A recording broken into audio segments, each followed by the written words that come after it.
This video is brought to you by patreon.com/worsttake. Get access to exclusive live streams and Discord servers, on-screen shoutouts, and early access to some videos when you join now. Help make sure that we can continue to make content like this by supporting the Patreon. Links are in the description down below.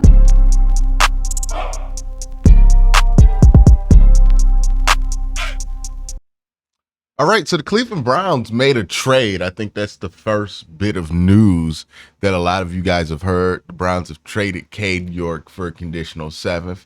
This is ironic. This is fun. This is interesting, given that the Browns had to trade a 7th round pick to get Dustin Hopkins last year. Now they're potentially getting a 7th round pick to get rid of Cade York, or to move Cade York on. So first off, congratulations to Cade York for getting the opportunity to potentially start for another team after a bit of a rocky start. It's interesting that he got that second opportunity to audition himself basically for other teams in Browns camp. So the Browns kind of did a solid by him. They get repaid for that by getting that 7th round pick back for Cade York. So I think that's just a fun story. Will that 7th round pick be a big deal? Highly doubt it, but it's just nice for Cade York. It's nice that he's going to get an opportunity, and that means that the Browns would have acquired Dustin Hopkins basically for free when you factor in that they got the 7th round pick back for getting rid of the guy that he eventually replaced by being patient and maneuvering him back onto the roster. So good for Cade York. I hope it all works out in Washington for Cade York. And good for the Browns for getting a conditional 7th out of somebody that, you know, you kind of gave up on last year. This probably will be relevant when we talk about guys like Siaki Ika, like they might try to hang on to see if they get some value there. But good for Cade York there. Now let's talk about this whole story going on about Deshaun Watson's sore throwing shoulder. I personally, and this is just my personal opinion, feel like this story is getting blown so far out of proportion. The quote from Kevin Stefanski is this. Kevin, Jameis took all the first team reps against the scout team. Do you plan to start him against Seattle? Yeah, I'm not going to get into Seattle plans just yet. Deshaun was a little sore. I decided to just hold back a little bit with him, but not overly concerned. When you say a little sore, arm soreness? Yeah, I'd say general arm soreness, but again, he practiced. I held him back. He could have gone. He's feeling fine. The reaction does not match the quote. Now, again, I can understand some people being a little bit weary on what Kevin is saying here because of everything that happened with Deshaun last year in his shoulder injury. It is important to remember that Kevin Stefanski is really reliable on injury information when asked about it in the press. If you don't believe me, the website CoachSpeakIndex.com does a very interesting thing where they go through what coaches say in press conferences and line it up with what actually happens in the game to give coaches reliability scores on each of these things. And look at Kevin Stefanski's score here when it comes to injuries. He's pretty reliable. What he says is the case is likely the case with injuries based on everything that he's saying. So there's really no real reason to think that this shoulder soreness is anything more than just natural shoulder soreness from Deshaun Watson throwing the football a lot in training camp. But that's not how it's getting put out there. Like, there was a clip from Cleveland.com where Mary Kay was talking about it, and I'll play it here. General arm soreness, which is not what you want to hear about your quarterback when there's less than 3 weeks to go before that opener against the Dallas Cowboys. Now, we know out of the 16 days of Browns training camp, he only took off 1 day of throwing, which I think was pretty remarkable considering that he's coming off of surgery to repair that fractured shoulder and that torn labrum. So it's really going to be interesting to see where this goes now that he's got general soreness. I don't know if you could just see she walks right past the obvious reason why his shoulder is sore to allude to something more nefarious, right? But she says in that clip, he's practiced 16 times throwing the ball like straight. He just came off of joint practices where you reported that he was taking the majority of all the reps during joint practice, not just the first team reps, all the reps during joint practice. It would make sense that his shoulder is sore, and during a walkthrough, the Browns decide, hey, we're not going to get that much work out of you. If your shoulder's sore, we might as well just let you rest because you're going to play on Saturday. It's not really that complicated to me. It honestly feels like a whole bunch of nothing, and people are kind of thirsty to find something with it or find an issue with Deshaun Watson's shoulder, or because of what happened last year, people are paranoid about finding out something later. But I don't know, man. I just don't see it. Yeah, I just don't think there's something here with that. I think it's getting completely blown out of proportion. Now, will he play in the preseason? Should he play in the preseason? I'll give my 2 cents on that. I think Deshaun Watson should absolutely play in the preseason. And I know that a lot of people have this take, and I don't know what it is about me, and maybe it's something that I need to work on personally, but whenever I hear people make the argument that it's not even worth it to have him play a couple of drives in the preseason, it does something to where like it pisses me off. To me, playing Deshaun Watson in week 1 without having him play in the preseason, and we're talking about a quarterback, right? Like with Myles Garrett, he's an edge rusher. He'll be fine if he doesn't play in the preseason. But for a quarterback, I do think it's different. Most starting quarterbacks play in the preseason. Not all of them, but most of them play in the preseason. That's not because people don't know what they're doing. That's because people do know what they're doing, and it is a good idea to have your quarterback play in the preseason. To me, not having Deshaun Watson play in the preseason, but then throwing him out there first game off injury against the Dallas Cowboys, and that also being his first game day reps since the injury, to me that feels like going into a workout without stretching. Like, yeah, you might be fine. And, if you're young enough, most of the time you don't need to stretch and you'll be all right. And, nothing crazy is going to happen to you. But you are putting yourself at an unnecessary risk of something else happening because you didn't stretch. And he needs game reps.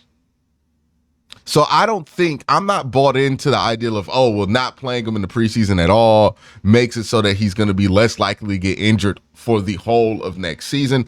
I don't think that's the case. I think there is something to playing football, helping you stay away from injuries in football or making you more prepared for the season. There is no correlation of not playing in preseason games and not getting injured during the season, or injuries being significantly reduced during the season. I would like to remind people there has been no correlation. If it was, people would smack in the face of the preseason every week, but that's not the case. There is no correlation of that.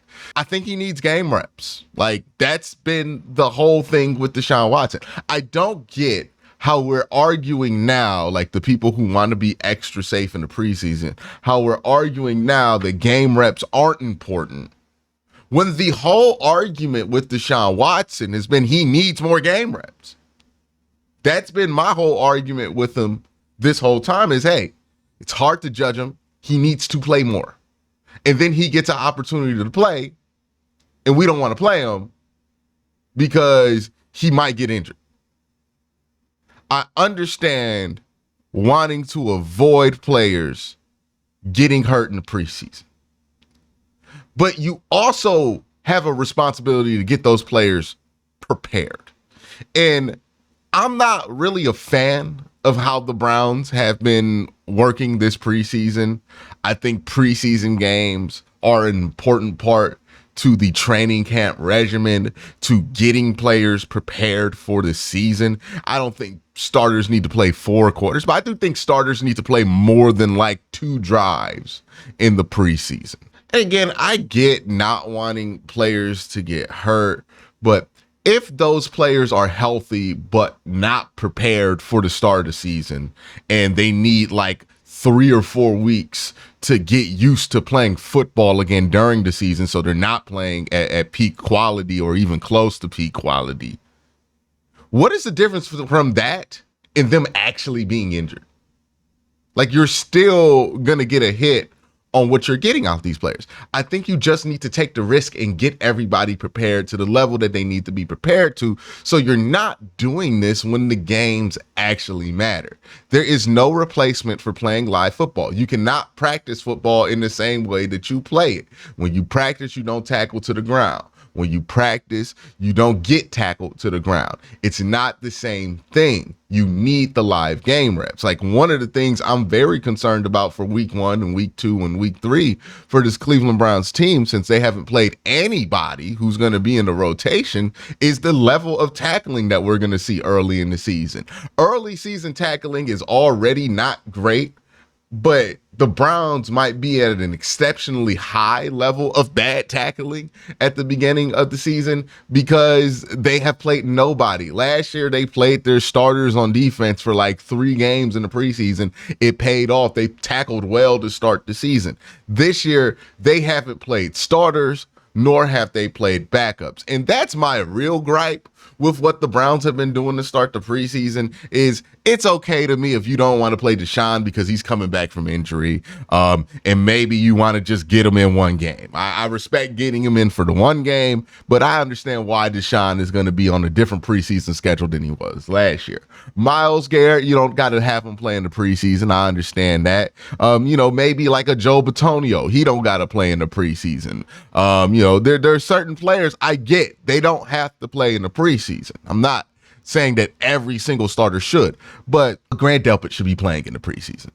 JOK should be playing in the preseason, right? Cedric Tillman should be playing in the preseason. Jerry Jeudy and Elijah Moore, if they're healthy, should be playing in the preseason.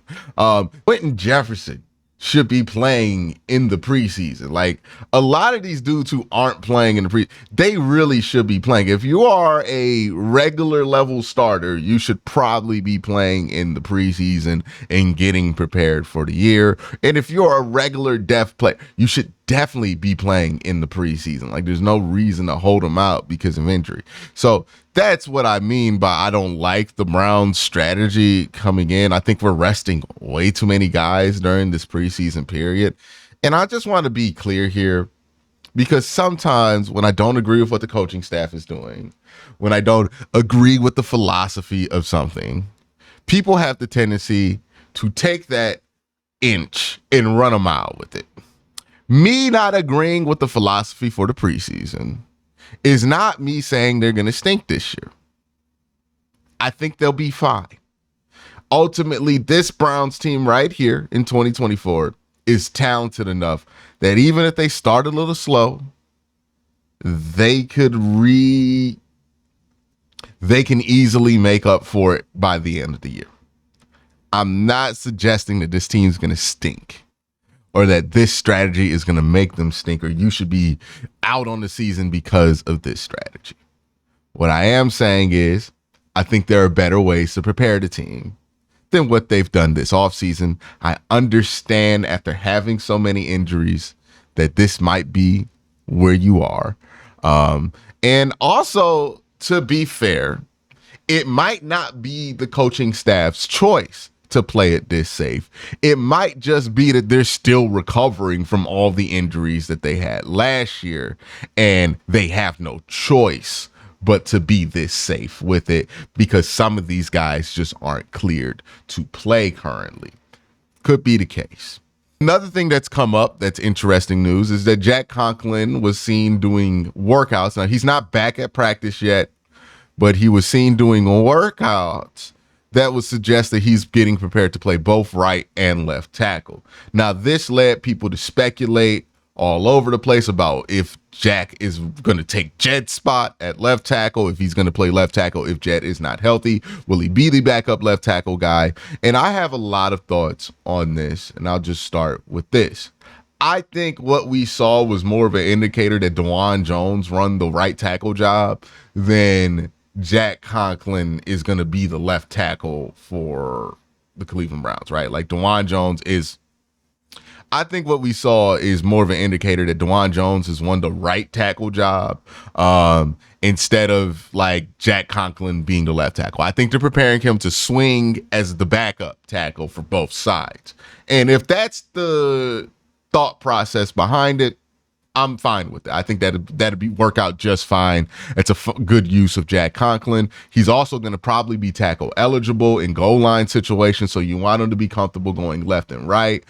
So I get doing that.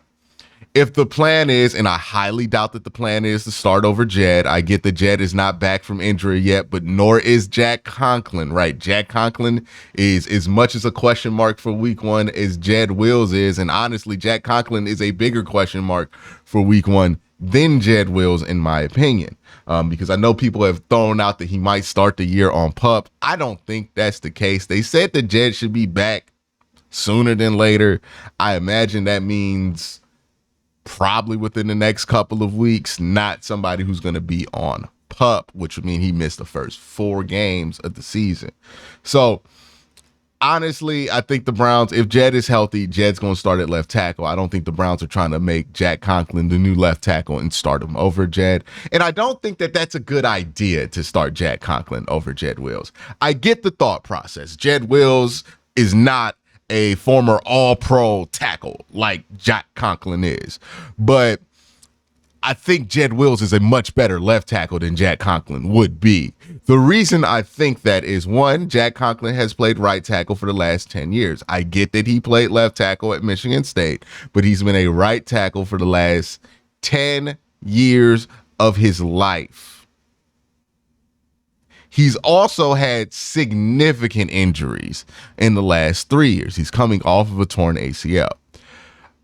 The Steelers let go of Alejandro Villanueva, and then the Ravens picked him up. Now, Alejandro Villanueva, much like Jack Conklin, was a really good right tackle for the Steelers for a really long time. The Ravens picked him up and said, hey, he was a really good right tackle for a really long time. He played left tackle in college. Let's put Alejandro Villanueva at left tackle and see how that works out, even though he's coming off an injury. What they got, because Ronnie Stanley was out for the year, what they got was a disaster.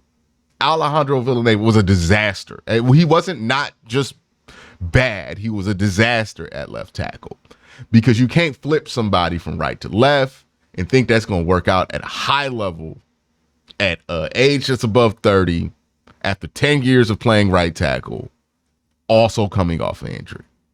I fear that the same thing would result if Jack Conklin were flipped to left tackle full time. I don't think that's the plan. I think Jed's going to start.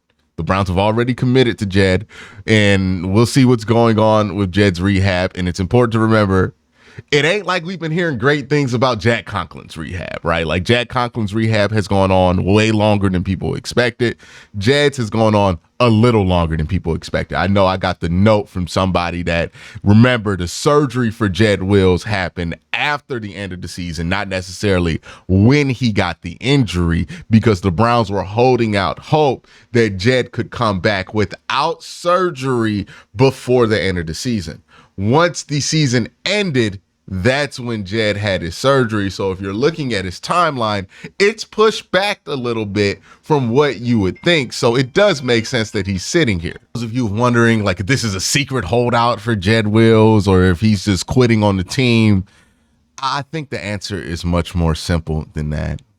I think the answer is he just didn't have the surgery when we're assuming he's having the surgery. He held out because he was trying to come back and play again during the season.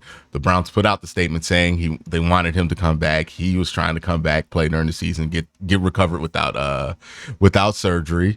And maybe that was a mistake because that probably prolonged and extended his recovery time, because who knows how that process went to get him back before the end of the season, and also who knows how the surgery went too. So I think there are good reasons, legitimate explanations on why Jet Wills is not back at practice yet. And again, we still have the same questions about Jack Conklin, who was injured in week 1 of last season and still has not played, when you would assume that he should have probably been back around the spring. And also, I would just like to point out, the timelines that you're going to find from Google are not as relevant as we would want them to be. One, they are estimations made on general examples of what should happen. They are also estimations that are made for the general public, not athletes, right? If somebody hurts their ACL, but they don't play football for a living,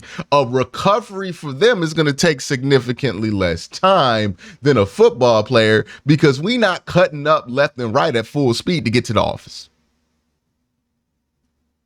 So when you go on Google and you find a timeline for an injury, that's not necessarily the injury that an athlete would go off of, because they need to get that ACL tendon strengthened and repaired to a different extent than what a normal person would be, which is what those timelines on Google are for. Those timelines that you find on Google are for if you injure yourself in that way, not to judge if an athlete is going to come back from that injury in that timeline. Always important to remember that. Different amounts of stress that we're putting on our body, by order of magnitudes, it is different. So stay away from those timelines, and also remember, your timeline can change greatly based on what's going on in your body, how much you weigh, how tall you are, your family history, all of these things. So you're not going to find a good timeline for Jed or Jack Conklin on Google. It's my whole point.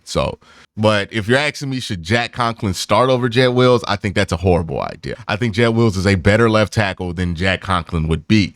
If you're asking me if Jack Conklin should be the swing tackle, yeah, I think that's a great idea. I think that'll work out fine. But that's my thoughts on everything that's come out during camp. Let me know what you think in the comment section below. Y'all have a great day. Have a better night. Peace.